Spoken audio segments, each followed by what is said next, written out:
Reka nsubire mbahe ikaze nshuti banywanyi bacu mu biganiro n'amakuru dutambutsa kuri iyi mboneshakure imwe rudende yanyu y'imboneshakure ya Burundi News TV. Kuri ubu ngubu rero turagarutse aho tubashitse ko amakuru akomeye cyane ahejeje kudushikira ngaha mu gihugu cacu c'u Burundi. Kuri iri genekerezo ni amakuru akomeye cyane ahejeje kudushikira avugwa mu bisata bitandukanye vy'igihugu, igisata ca politiki, umutekano n'agateka ka zina muntu. Reka ndaguhe ikaze nshuti munywanyi wacu kuri uri kumviriza ibiganiro vyacu uherereye ku migabane y'amakungu ya kure, abatwumviriza muherereye mu karere k'ibiyaga binini. Reka ndaguhe ikaze nshuti munywanyi wacu kuri uri kumviriza ibiganiro vyacu uherereye ngaha mu gihugu cacu c'u Burundi mu makomine agiye atandukanye mu bisata bitandukanye vy'igihugu. Kuri iri genekerezo rero reka ndagukengurukire cane nshuti munywanyi kuri wahejeje guvyonda ijambo sabone. Kuba atarabikora kaniko karyo ndagusaba umanuke munsi y'iyi video urabanditse ijambo sabone upyondeko, uraca urabona ari akazugero nawe nyene upyondeko, hama tuje turabana mu makuru n'ibiganiro tubatambutsa kuri iyi mboneshakure imwe rudende ya Burundi News TV ibashitseko amakuru akomeye cane abahejeje kudushikira ngaha mu gihugu cacu c'u Burundi. Ndizera ko mumeze neza aho muherereye mwese, abariko baratwumviriza muherereye mu bisata bitandukanye, abari ngaha mu gisagara ca Bujumbura, abari Igitega, abari Rumonge n'ahandi hatandukanye, ndabahaye ikaze mu biganiro n'amakuru dutambutsa kuri iyi mboneshakure yacu imwe rudende ya Burundi News TV. Ingingo nkuru turazifatira ku makuru akomeye cyane ahejeje kudushikira ngaha mu gihugu cacu c'u Burundi.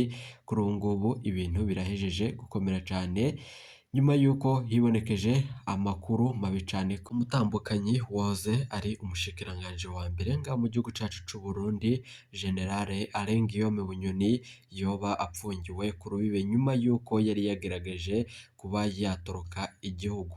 Mwarumvirije ibijanye n'urukundo rwiwe n'umushikiranganje wa mbere wasubiriye umugabo wiwe Alain Guillaume Bunyoni mu burongozi, hama aca anamusubirira mu busaswa. Ivyo vyose turaza kubigarukako. Amakuru dukura mu begereye iyo dosiye avuga ko kuri ubu ngubu yakuwe aho yari apfungiwe ku rubibe. Ivyo vyose turabibashikiriza nihe yajanywe. Kuri ubu ngubu rero amakuru ava mu bana ba Alain Guillaume Bunyoni nk'uko adushikiye aka kanya avuga ko abaryango biwe bose bageramiwe. Isinzi y'abasirikare yashitse aho abasirikare bahoze bacungera umutekano w'umukuru w'igihugu aribo bacungereye urugo rwa Alain Guillaume Bunyoni kumvo z'umutekano ukomeye cane hataramenyekana imvo zavyo, ariko turabigaruka ku vyose mw'idonido. Turonse amakuru akomeye cane ko abaryango ba Alain Guillaume Bunyoni bageramiwe.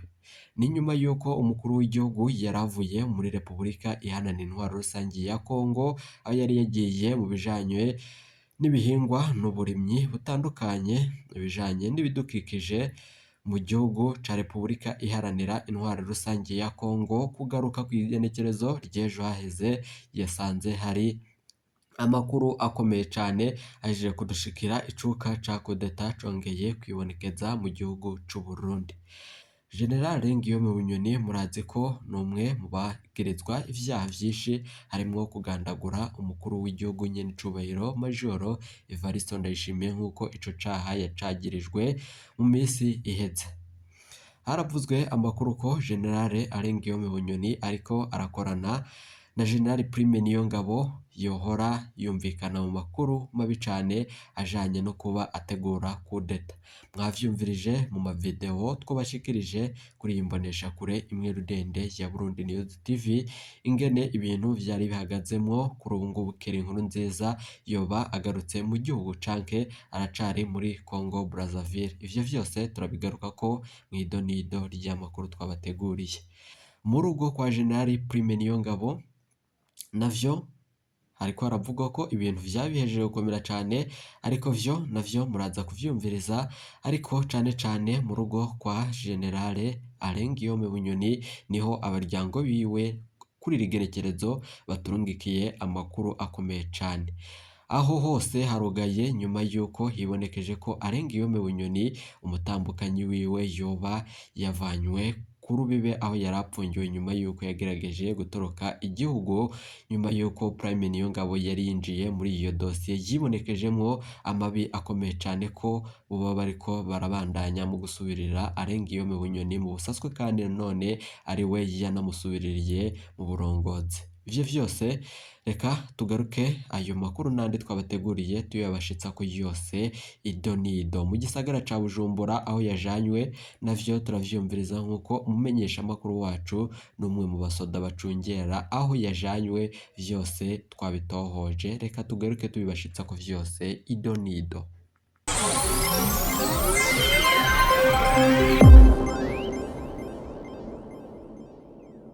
Ndasubiye kubaha kaze muri ibi biganiro dutambutsa kuri imbonesha kure, nizere ko waje gupyonda ijambo sabone kuba atarabikora aka niko karyo ndagusaba muri musi iyi video urabanditse ijambo sabone upyonde ko uraca urabona ari akazugira nonyine upyonde ko tuje turabana mu makuru n'ibiganiro dutambutsa kuri imbonesha kure imwe rudende ya Burundi News TV iteka umunezero, ivyo tubipfuriza gusubira kubana namwe ni ingingo ikomeye cyane kuri twebwe nanone n'abandi bakorera ngaha mu gihugu cacu c'u Burundi.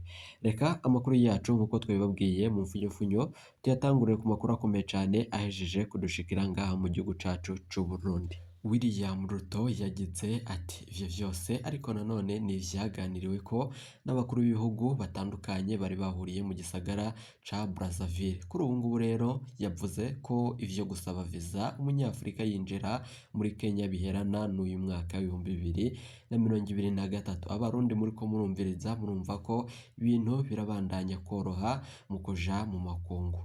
Ivyo perezida wa Kenya akaba yaraye abivugiye mu gisagara ca Brazzaville ahabereye inama y'abakuru b'ibihugu bikora ku biyaya bitatu vy'amashamba yo muri Afurika. Ubwa William Ruto ngo haraheze kuvanwaho inzitizi zikomeye cyane zibuza abanyafurika guhanahana ibidandazwa, ati nivyo mpamvu Kenya yafashe ingingo yo gukora ibishoboka vyose ko guhera kuwa imbere Nzeri mwaka w'2024 umunyafurika yinjira muri Kenya atazobazwa viza. Ivyo yabishikirije imbere y'umukuru w'igihugu cacu c'u Burundi nyene icubahiro Majoro Evariste Ndayishimiye nk'uko umukuru w'igihugu abishikiriza. Kenya ikaba ibaye igihugu ca mbere mu karere gifashe ingingo nk'iyo mu karere. Tubibutse ko iyo nama yari igamije ikingirwa ry'ibidukikije yitabiriwe kandi n'umukuru w'igihugu c'u Burundi nyene icubahiro Majoro Evariste Ndayishimiye. Umukuru w'igihugu ubwo yashika ngaha mu gihugu c'u Burundi avuye muri iyo nama, hari akantu gakomeye cyane kabereye ku kibuga c'indege i Bujumbura turibuze kubashitsa ko mu makuru isaha 8 ziribuze kuza. Ivyo turaza kubitohoza neza tukabashitse ko muze kuba hafi y'imbonesha kure imwe rudende ya Burundi News TV. Abasirikare bapfunzwe kuri iyo ngingo yari yafashwe n'umujenerali akomeye cyane turibuze kugarukako. Reka tugaruke ku makuru yacu turiko turavuga ko ngaha mu gihugu cacu c'u Burundi kuri ubu ngubu umutambukanyi wahoze ari umushikiranganji wa mbere mu gihugu c'u Burundi General Ngiyome Bunyoni kuri ubu ngubu ibintu birahejeje kumubako. Ni nyuma y'uko kw'igenekerezo rya 27 ariho yafatiwe ku rubibe ariko arabandanya mu gufata ibarabara yambukiranya urubibe ava mu gihugu cacu c'u Burundi aja mu buhungiro. Ni nyuma y'uko General Prime Niyongabo yari afashe ingingo ikomeye cyane yo kuba yaja muri iyo operasiyo yo gukurikirana ivyerekeranye n'uwari wasubiriye Arengiyome Musaswa. Ivyo vyose rero reka tugaruke tubibashitsa ku vyose mwido nido ry'amakuru twabateguriye. Mwarumvirije ko umushikiranganje wa mbere Gervais Ndirakobuca yahejeje gusubirira Arengiyome Bunyoni mu bijanye no mu burongozi hamaca aramusubirira no mu busaswa. Iyo nkuru icimara kumvikana mu gihugu c'u Burundi abategetsi baciye barasha ubwoba cane kubijanye n'ingene umukuru w'igihugu ari bubifatemo. Umushikiranganje wa mbere Gervais Ndirakobuca yumvirije amakuru yakomeye cane afata ingingo ikomeye cane yo kuba yarungika uwo mutambukanyi wa Arengiyome Bunyoni mu makungu. ivyo vyose bimaze gukorwa guco niho amatohoza yakozwe General Prime Niyongabo ashikirwa n'iyo nkuru y'umubabaro cane, afata ingingo ikomeye cane ko agiye kubandanya mu gukora amatohoza ku vyerekeranye n'iyo dosiye, yoronka amakuru ko ivyo vyose vyoba ari ukuri, agafata ingingo ikomeye cane yo gukora ibijanye no kuba yapfunga uriya mushikiranganji wa mbere. Ariko wokibaza ati iryo tegeko koko uwo Prime Niyongabo yoba arishira mu ngiro canke nibijanye no kuba ariko aratera ubwoba abategetsi ibihangange mu biro vy'umukuru w'igihugu. Nanone amakuru akomeye cane mwarumvirije ko Isidore Mbayahaga umupasitori akomeye cane yibonekeje avuga ko ubuvugishwa yaronse ko uwo mutambukanyi wa Arengiyome Bunyoni yoba ajiye kurungikwa mu butungane mu gisagara ca Bujumbura. Ibintu birahejije gukomera cane kuri iri genekerezo, twaronse amakuru twaronkejwe na bamwe begereye iyo dosiye. Umwe mu bakorera mu gisagara ca Bujumbura yagize ati umutambukanyi wa Arengiyome Bunyoni yanyujijwe ngaha mu gisagara ca Bujumbura, ariko bamwe mu banyagihugu ntibaronse amakuru yaho yoba ajanywe. Gusa abegereye iyo dosiye bavuga ko uwo mutambukanyi yoba yajanywe mu gisagara ca Bujumbura mw'ibohero ryaho, canke abandi bakavuga ko yoba ariko arajanwa mu butungane kumvo z'amatohoza mu gipolisi. Amakuru akomeye cane twarungikiwe n'abaryango ba Arengiyome Bunyoni, umukobwa wiwe aherereye mu rugo avuga ko abasirikare isinzigaye inzu ya Arengiyome Bunyoni. Haravurwa ko mu nzu ya Arengiyome Bunyoni hoba haceka ko hoba harimwo inkoho ziteye ubwoba, kuko Arengiyome Bunyoni yahora ari umuntu udasanzwe ngaha mu gihugu cacu c'u Burundi. Arengiyome Bunyoni ivyo vyose bibaye ko nyuma yuko yarungitse amakuru akomeye cane yumvikanye ku buhinga ngurukana bumenyi turibuze kubashitsa ko arumvikanye ko Arengiyome Bunyoni yariko arategura ya operasiyo afatikanije na General Prime Niyongabo na Keri Nkurunziza wahoze ari umwana uwo wahora ari umukuru w'igihugu ngaha mu gihugu cacu c'u Burundi, umuhisi Petero Nkurunziza. Ivyo vyose abo basirikare bahora bazwi mw'ikambi icungera umukuru w'igihugu nyiricubahiro Majoro Evaristo Ndayishimiye boba bari mu nzu ya Arengiyome Bunyoni. Kuri ubu ngubu ata mwana n'umwe wa Arengiyome Bunyoni arekuriwe kuba yaja hanze canke aba yavugisha abandi bantu. Ariko umwe mu babashije kuba bari hanze atafatiriwe ariko araduha amakuru ku vyerekeranye n'ingene abo bose bapfunzwemwo amatungo ya Bunyoni ariko arabandanywa mu gufatirwa cane.